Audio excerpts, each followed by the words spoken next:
উপজেলা কত সুন্দর সুষ্ঠু একটা নির্বাচন হোক। বিভিন্নভাবে বক্তব্য দিচ্ছে, এতে করে ভোটারদের মধ্যে একটি ভীতি কাজ করছে।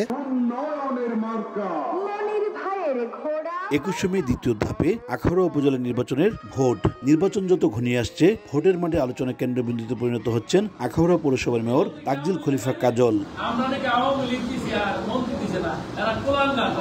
নির্বাচনী সভায় এভাবেই ঘোরাপথিকে প্রার্থীকে নিয়ে আপত্তিকর বক্তব্য দিতে দেখা যায় পৌর মেয়রকে।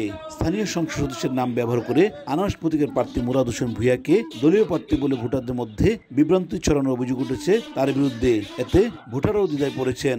আমরা একটা আশাবাদী এটাই আখাউড়া উপজেলা কত সুন্দর সুষ্ঠু একটা নির্বাচন হোক। শুনতেছি এই করবো সেই করবো নেবগা এটি যে না হোক। নিরপেক্ষ নির্বাচন যদি করতে পারি, ভোট দিতে পারি, তাহলে আমরা আমাদের মনোনীত প্রার্থীকে বেছে নিতে পারবো। আনারসের প্রার্থী আনারসী নাকি নৌকা বিভিন্নভাবে বক্তব্য দিচ্ছে, এতে করে ভোটারদের মধ্যে একটি ভীতি কাজ করছে। ভোটের দিন যারা ভোট কেন্দ্রে না আসতে পারে হুমকি দামকি দিচ্ছে। যে ব্রাইট লক টেকনোলজি সাধারণ পাউডারের তুলনায় দেয় দ্বিগুণ উজ্জ্বলতা। রিন অ্যাডভান্সড দেয় দ্বিগুণ উজ্জ্বলতা।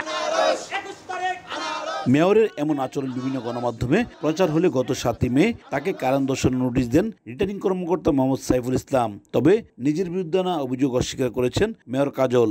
একটা পক্ষ হয়তো আমাকে বিভিন্ন জায়গায় একটা বদনাম ছড়ানোর জন্য তারা হয়তো এই সমস্ত কথাবার্তা বলে যাচ্ছে, আসলে এটা সঠিক না। সুষ্ঠু নির্বাচন হলে উভয় প্রার্থীর জয়ের ব্যাপারে আশাবাদ ব্যক্ত করেছেন।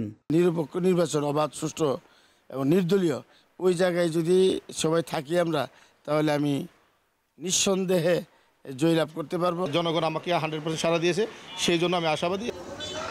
প্রচার প্রচারণে সরগরম হয়ে উঠেছে আখাউড়া উপজেলা পরিষদের নির্বাচন। ভোটাররা বলছেন অবাধ, শান্তিপূর্ণ, সুষ্ঠু নির্বাচন হলে যোগ্য প্রার্থীকে বেছে নেবেন তারা। উজ্জ্বল চক্রবর্তী, সময় সংবাদ, ব্রাহ্মণবাড়িয়া।